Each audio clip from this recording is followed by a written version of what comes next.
Shalom Aleichem, Boker Tov, Mishpachim. All right, today is a new day in the Tanya. All right, let us begin. Today is the 22nd of Kislev. And we left off here. All right, let us begin. To return to the thread of our earlier argument, if even the objective halacha we find differences of opinion arising from the variety of human nature, we will surely find a variety of response to inspirational literature.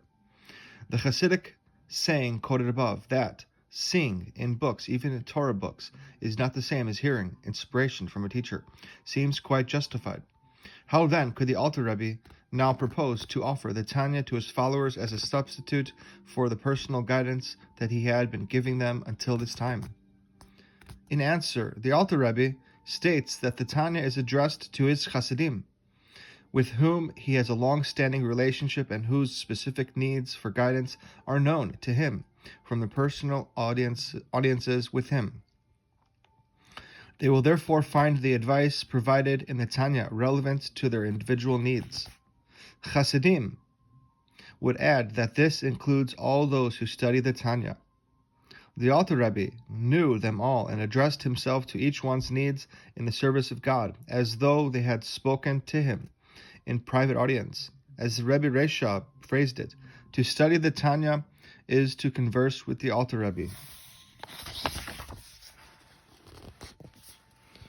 I speak, however, of those who know me well, each and every one of the Anash of our country and those countries nearby, with whom affectionate words were often exchanged in private audience, and who revealed to me all the hidden recesses of their heart and mind in matters related to the service of God, which is dependent on the heart. To them shall my words seep through, and my tongue shall take the form of a scribe's pen. In these pamphlets, entitled Likkutei Amarim, compilation of teachings, being compiled from books and teachers, heavenly saints who are all well known to us. The books and teachers alluded to have been explained above in the comments on the title page. Some of these teachings, the wise for whom a hint is sufficient, will find alluded to in the sacred letters of our teachers in the Holy Land. As mentioned above, the Alter Rebbe considered certain senior disciples of the Maggid of Mezrich as his mentors, especially Rabbi Menachem Mendel of Vitebsk, who then resided in Eretz Yisrael. Some of them I heard from their saintly mouth when they were here with us before they moved to Eretz Yisrael. All of them are answers to many questions posed continually by the Anash of our country seeking advice, each according to his stature in the service of God, so as to receive guidance for themselves in the service of God, because time no longer permits me to reply to everyone individually on his particular query, and also because forgetfulness is common. I have therefore recorded all the replies to all the questions, to be preserved as a sign and to serve as a reminder in everyone's mind. No longer will one need to press for a private audience, for in these Likkutei Amarim, one will find tranquility for his soul and true counsel on everything that he finds difficult in the service of God. Thus his heart will be firmly secure in God, who completes and perfects everything for us. He whose mind is too limited to understand how to derive advice from these pamphlets, let him discuss his problem with the foremost scholars of his town, and they will enlighten him.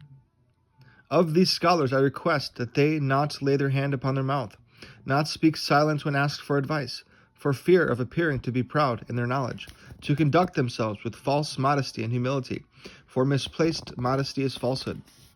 It is well known how bitter is the punishment of he who withholds food, who withholds Torah knowledge from he who seeks it, and also how great is the reward granted to one who provides such knowledge. This is well known from the comment of our sages on the verse, God enlightens the eyes of them both. The verse reads, the pauper and the wealthy man meet. God enlightens the eyes of them both. The Gemara applies this to a pauper in Torah knowledge, and to know who is wealthy in Torah. And to one who is wealthy in Torah. When they meet, and the wealthy one teaches the pauper, God enlightens the eyes of both of them with a light that transcends them both. Thus, God will cause his face to shine upon them with the light of the countenance of the King, which provides life.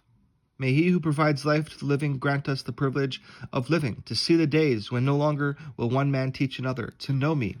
For they will all know me, from the smallest to the greatest. For the knowledge of God will fill the earth as water fills the sea. Amen. May this be his will.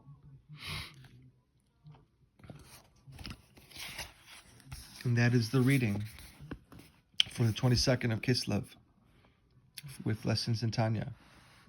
Have a wonderful, wonderful morning, and Boker Tov.